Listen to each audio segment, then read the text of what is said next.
नमस्कार, आप देख रहे हैं दिव्य हिमाचल टीवी और मैं हूं आपके साथ पल्लवी शर्मा। स्वागत है आपका हमारे खास कार्यक्रम जाहिर है में आपसे बात करेंगे अंतर्राष्ट्रीय, राष्ट्रीय और राज्य की कुछ खबरों पर, साथ ही समाचार पत्र की प्रमुख खबरों पर भी आपसे चर्चा होगी। कार्यक्रम के अंत में एक रोचक विषय से भी आपको अवगत करवाएंगे, तो बने रहिए कार्यक्रम के अंत तक। सबसे पहले बात करते हैं अंतर्राष्ट्रीय खबरों की। मेक्सिको के वेराक्रूज में प्रवासियों से भरे एक मालवाहक ट्रक को बीच रास्ते में ही छोड़ दिया गया था।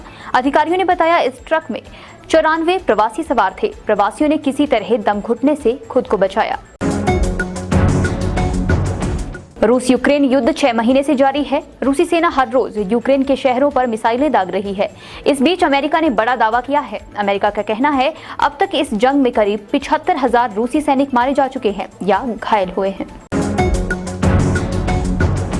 पाकिस्तान पर आर्थिक संकट के बीच अब कुदरत की भी मार पड़ी है। पहले से ही महंगाई से परेशान लोगों को अब बारिश ने भी संकट में डाल दिया है। बिगड़ते हालात में कई जगह आई बाढ़ की वजह से लोगों के मरने की भी खबर आई है।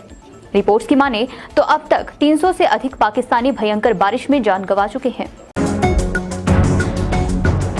अब बात करते हैं राष्ट्र की प्रमुख खबरों की। कॉमनवेल्थ गेम्स के 22वें एडिशन में भारत के मेडल जीतने का सिलसिला दूसरे दिन ही शुरू हो गया है। भारतीय एथलीटों ने इन खेलों में अपना पदकों का खाता इवेंट्स के दूसरे दिन यानी शनिवार को खोला। भारत के खाते में अभी तक 4 मेडल आ चुके हैं और चारों ही वेट लिफ्टर्स ने जीते।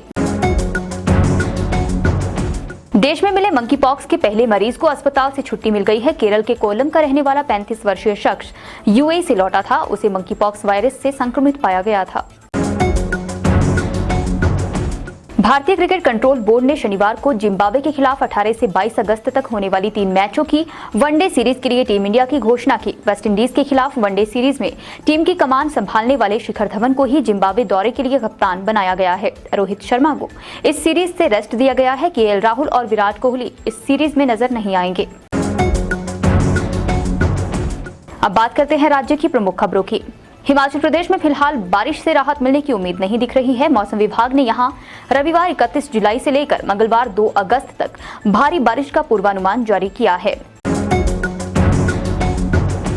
हिमाचल प्रदेश के कुल्लू जिला में पिछले कई दिनों से लगातार हो रही बारिश से किसानों बागवानों की फसलों को भारी नुकसान हो रहा है। भारी बारिश से किसानों की गोभी टमाटर की फसलें खराब हो रही हैं। किसानों को आर्थिक तौर पर बड़ा नुकसान झेलना पड़ रहा है। वहीं बागवानों की सेब की फसल की भी भारी बारिश से काफी नुकसान हुआ है।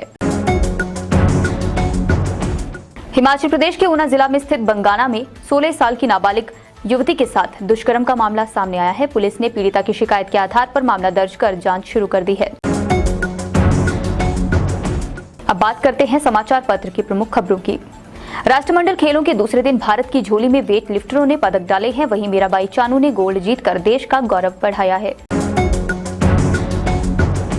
बीएड टेट वाले जेबीटी भर्ती से बाहर कर दिए गए हैं। प्रदेश कर्मचारी चयन आयोग ने 1135 अभ्यर्थियों को मूल्यांकन के बाद बाहर किया है, जिनके पास बीएड की डिग्री थी और टीचर एलिजिबिलिटी टेस्ट का भी सर्टिफिकेट बीएड का ही था। स्वतंत्रता दिवस पर हिमाचल 4 करोड़ के झंडे फहराएगा। हर घर से झंडा देने के बदले 25 रुपए भी एकत्र करने के लिए कहा गया है। इसके अलावा रविवार को हमारे समाचार पत्र में प्रतिबिंब पृष्ठ रहता है। साहित्य प्रेमियों के लिए ये पृष्ठ बहुत बढ़िया है, आप इस पृष्ठ पर नजर जरूर डालें। कार्यक्रम के अंत में बात करते हैं रोचक विषय की। सालों से एक्सपर्ट्स ने बिगफुट की तलाश करनी शुरू की है। बिगफुट यानी ऐसे मानव जो इंसानों से काफी अलग होते हैं। सोशल मीडिया पर इनकी कई तस्वीरें और सबूत सामने आते हैं, लेकिन अभी तक असल में इन्हें कोई नहीं ढूंढ पाया है। ये आज भी कहानियों का ही हिस्सा माना जाता है। हाल ही में टेक्सास में कुछ मछुआरों ने बेहद अजीब से जीव को देखने का दावा किया। ये जीव बिगफुट से भी अलग बताया गया। मछुआरों ने जैसा बताया उसके मुताबिक इसका आधा शरीर इंसान का और आधा कुत्ते जैसा था। टेक्सास के मछुआरों के मुताबिक ये विशाल सा जीव नदी के किनारे घास में छिपा था। इसका एक वीडियो भी बनाया गया जिसे सोशल मीडिया पर शेयर किया गया। आज के जाहिर है कार्यक्रम में बस इतना ही। देखते रहिए दिव्य हिमाचल टीवी।